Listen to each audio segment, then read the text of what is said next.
Bonjour à tous, une nouvelle vidéo concernant les futurs jeunes agriculteurs. Alors vous verrez sur les réseaux, et c'est relayé par le ministre de l'Agriculture, je vais vous lire quelques lignes, vous devez être informés. Le ministre de l'Agriculture veut recruter sur le jeu Farming Simulator. Le jeu Farming Simulator. Alors c'est avec du beau matériel, le gouvernement veut remettre l'agriculture au goût du jour en créant un concours grâce à un jeu vidéo, Farming Simulator. Elle espère faire découvrir aux jeunes les meilleurs aspects du métier qui peinent à recruter.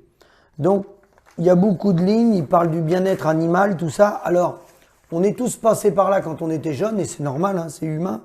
Le matériel, là, ça saute aux yeux, ça attire les jeunes. Soyez très très vigilants, parce que le matériel en faut, c'est indispensable d'avoir du matériel. Mais il y a deux facteurs majeurs qui posent problème dans les exploitations agricoles, à cause bien sûr d'un manque de revenus par les prix, hein, on est bien d'accord.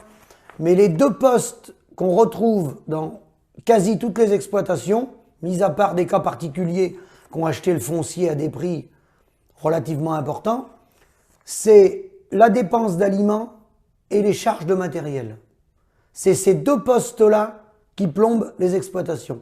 Alors quand c'est du hors-sol, les aliments, malheureusement on n'a pas de solution, mais c'est ces deux postes-là qui impactent. Donc le matériel, les jeunes, vous êtes attirés, c'est normal, par le beau matériel. Le beau matériel, je vais vous dire, ça ne rapporte rien. C'est une charge, c'est une moins-value. Si vous voulez vous installer, essayez de partir sur d'autres schémas avec des valorisations de vos produits en créant des outils de transformation. Un outil de transformation, suivant les productions que vous allez faire, si c'est réalisable bien entendu, vous allez le valoriser très vite. Un tracteur, ça vaut rien. Vous achetez un tracteur 150 ou 200 000 euros, quelques mois après, il a déjà perdu une partie de sa valeur. Hein, et 5 ans après, j'en parle pas.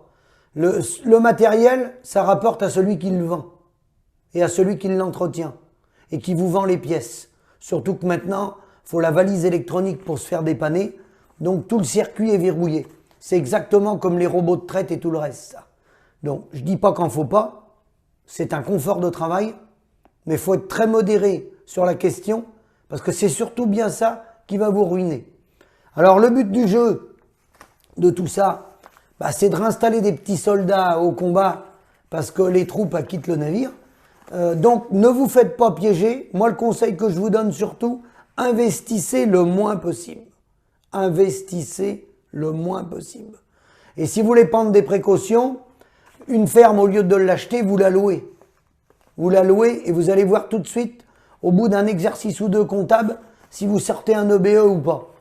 Parce que bien entendu, les gens, c'est normal, ils ont travaillé toute leur vie, et ça, je peux les comprendre. Ils veulent vendre leur outil le plus cher possible, et ça, c'est tout à fait normal, vu le travail qu'ont fait les gens pendant 40-45 ans. Ça, je le partage. Simplement, il n'y a pas de rentabilité, et derrière, le jeune, il va se faire planter. Et je vois récemment, là, par exemple, sur la Vendée, où ils sont en train de faire de la communication pour installer des jeunes en lapin. Ne vous installez pas en lapin, vous ne gagnerez pas un centime. Le lapin, c'est la ruine. Le poulet, c'est identique. Le cochon aussi. Donc, adressez-vous à des gens qui vont vous dire la vérité, qui vont vous donner les vraies comptabilités, mais n'allez pas vous jeter dans la gueule du loup.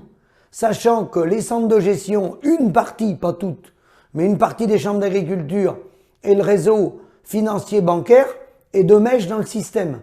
Parce qu'il faut savoir qu'un agriculteur, c'est ce qui rapporte le plus à une banque. Il est très endetté, il paye des agios, il fait des courts termes, il renouvelle des courts termes de trésorerie. C'est un poisson idéal, l'agriculteur, une fois qu'il a investi.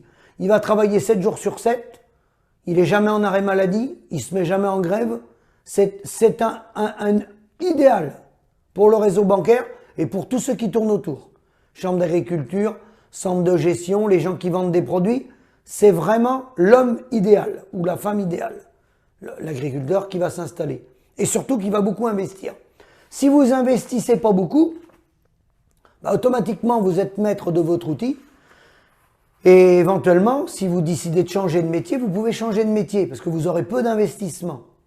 Mais si vous avez beaucoup d'investissement, comme c'est le cas de mes collègues actuellement qui me contactent sur le 22, qui se sont installés en port, avec des sommes relativement importantes, eh bien, ils sont piégés. Et là, vous êtes attaché, j'allais vous dire 25, 30 ans, voire plus. Sinon, c'est le dépôt de bilan avec toutes les conséquences qui vont avec. Voilà. Donc, soyez vigilants. La pub du ministère, ça c'est que de la com. Le beau matériel, réfléchissez bien. Allez voir des exploitants qui ont du recul. Le matériel, ça ne rapporte rien. Ça crée des charges. Ça ne rapporte rien. En faux, évidemment. Il faut travailler dans de bonnes conditions. Il ne s'agit pas d'avoir des tracteurs tout pourris. Mais il ne s'agit pas d'aller sur le haut de gamme. Parce que le haut de gamme, il va enrichir celui qui vous vend le matériel et celui qui va l'entretenir. Mais vous, il va vous ruiner. À bientôt.